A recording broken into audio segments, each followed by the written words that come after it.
L'aubépine, une plante sanguine. Cet arbuste mellifère fleurit au printemps dans les haies bocagères. Clément Hurion, de la ferme du bien-être, la récolte en fleurs pour des tisanes facilitant la circulation du sang. Qui est traditionnellement utilisé pour le cœur, réguler le rythme cardiaque, aussi pour le sommeil. On retrouve un petit arôme, une petite odeur dans la tisane qui est assez agréable. On la trouve un petit peu partout, c'est une espèce assez commune. Plutôt quand même là, dans des campagnes qui sont préservées, où les haies ont été préservées. Ce n'est pas la première à fleurir, on peut la confondre des fois en termes de floraison avec le prunelier par exemple. Celle-là, elle est plus dans les dernières à fleurir, déjà c'est une indication.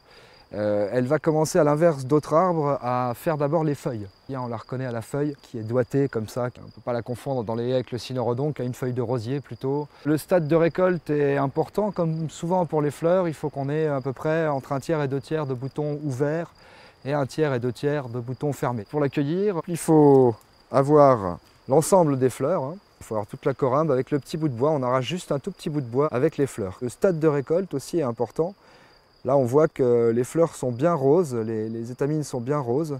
D'autres sont un peu plus noires, elles sont passées déjà. C'est une floraison, une fleur qui a peut-être été butinée. Les autres ont pris le relais. Donc là, on est à un bon stade. On a des boutons encore pas ouverts, des fleurs qui sont ouvertes avec des étamines bien roses, donc bien fraîches.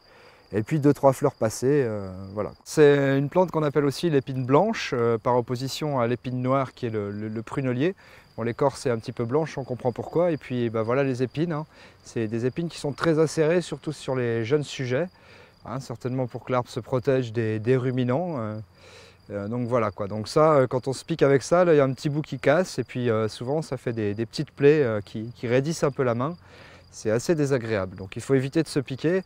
Les épines sont souvent dans un certain sens, donc là c'est pas le bon exemple, elles sont presque perpendiculaires, mais habituellement elles sont un petit peu orientées, ce qui fait que si on le prend dans le bon sens, on se pique moins, on va dire, quoi. Et les précautions, c'est surtout au niveau du lieu de cueillette, donc toujours bien savoir qu'il n'y ait pas de culture traitée à proximité. Il va falloir à peu près 3,5 kg de plantes fraîches pour faire 1 kg de plantes sèches. Ça va être séché dans un séchoir professionnel, un séchage en dessous de 38 degrés. Sans air chaud, c'est-à-dire c'est juste un déshumidificateur qui va enlever l'humidité de l'air. Ça va vraiment préserver les qualités de la plante, ses qualités aromatiques, sa couleur et puis ses propriétés. Après, c'est la même utilisation que n'importe quelle tisane en infusion. Donc une passée dans un petit peu d'eau frémissante, on couvre, on laisse infuser 5 minutes, on filtre et puis on déguste avec du miel ou nature ou même froid, quoi.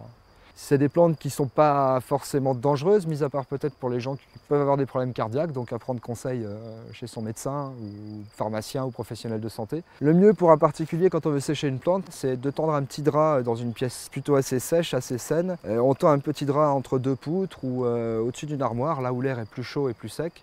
Et puis on peut mettre les plantes à sécher doucement là. En cas de forte chaleur, la période de récolte ne dure que 3 ou 4 jours.